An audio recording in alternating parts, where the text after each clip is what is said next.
অবসান হতে যাচ্ছে দীর্ঘ 17 বছরের অপেক্ষার। অবশেষে প্রিয় মাতৃভূমিতে পা রাখতে যাচ্ছেন বিএনপির ভারপ্রাপ্ত চেয়ারম্যান তারেক রহমান।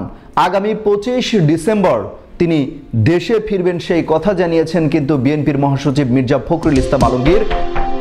গুলশানে দলীয় কার্যালয় স্থায়ী কমিটির বৈঠক ছিল। জরুরি বৈঠক থেকে কিন্তু ঘোষণা দেওয়া হয়েছে যে তারেক রহমান দেশে ফিরছেন। তার দেশে ফেরা নিয়ে কিন্তু ব্যাপক গুঞ্জন ছিল, নানা আলোচনা ছিল, সমালোচনা ছিল। তিনি নির্বাচনের আগে দেশে ফিরবেন কিনা, তার ফেরার কথা ছিল অক্টোবরে, নভেম্বরে, এমনকি তফসিল ঘোষণার আগেও ফিরতে পারেন সেই বার্তাও কিন্তু ছিল। পরবর্তীতে তফসিল ঘোষণাও কিন্তু হয়ে গিয়েছে, তারপরেও কিন্তু একটা দোলাচল ছিল, মানুষের মধ্যে একটা যৌক্তিক প্রশ্ন ছিল যে তারেক রহমান কবে আসলে দেশে ফিরবেন।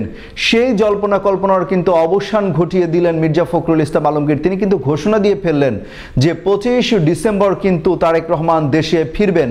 তার মা তিনবারের সাবেক প্রধানমন্ত্রী বেগম খালেদা জিয়া যখন এভার কেয়ার হসপিটালে ভর্তি, যখন সংকটাপন্ন অবস্থা, তখন দেশবাসী যখন দোয়া করছে এবং বলছে এই মুহূর্তটা তারেক রহমানের প্রয়োজন, তার মায়ের পাশে দাঁড়ানো চলা, তারপরেও কিন্তু তিনি কেন আসছেন না সেই প্রশ্ন কিন্তু ছিল।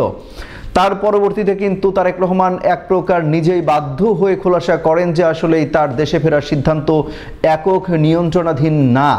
তারপরে কিন্তু আরও গুঞ্জন বাঁধতে থাকে, তাহলে বাধাটা আসলে কোথায় তারেক রহমানের দেশে ফেরার বিষয়ে।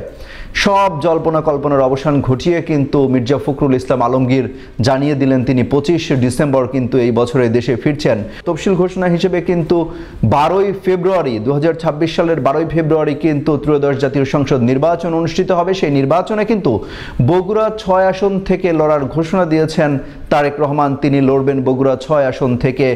এমনকি আগামী সংসদ নির্বাচনে বিএনপি ক্ষমতায় যাবে এবং তারেক রহমান প্রধানমন্ত্রী হতে পারেন সেই প্রত্যাশাও কিন্তু বিএনপির পক্ষ থেকে কিন্তু করা হচ্ছে।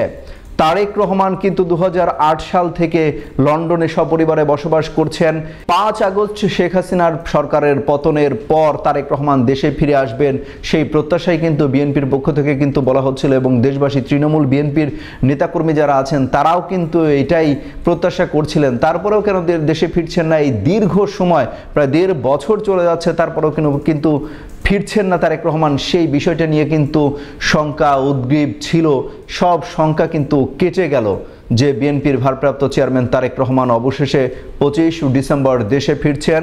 দীর্ঘ 17 বছরের একটা অধ্যায়ের, তার নির্বাসিত জীবনের অধ্যায়ের কিন্তু সমাপ্ত হতে যাচ্ছে এই 25 ডিসেম্বর ঘিরে। তিনি আসবেন। এখন পর্যন্ত কিন্তু তিনি ভোটার হননি, আমরা যতদূর জানি যে এখন পর্যন্ত তিনি ভোটার হননি এবং নির্বাচনের তফসিল যে ক্রাইটেরিয়া আছেন সেখানে কিন্তু নির্বাচন কমিশন জানিয়েছিলেন যে তারেক রহমান লন্ডনে থেকেই কিন্তু ভোটার হতে পারবেন এবং নির্বাচনে অংশগ্রহণ করতে পারবেন। এক্ষেত্রে কিন্তু কোনো বাধা থাকার কথা না, বাধা নেই, সেই বিষয়টা কিন্তু আগেই পরিষ্কার করা হয়েছিল।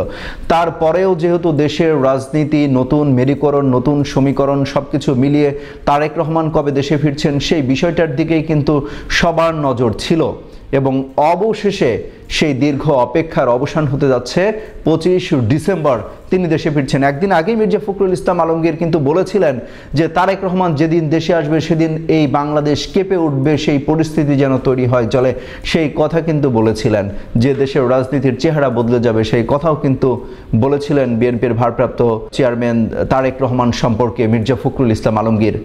এই ছিল তারেক রহমানের দেশে ফেরা নিয়ে সবশেষ আপডেট।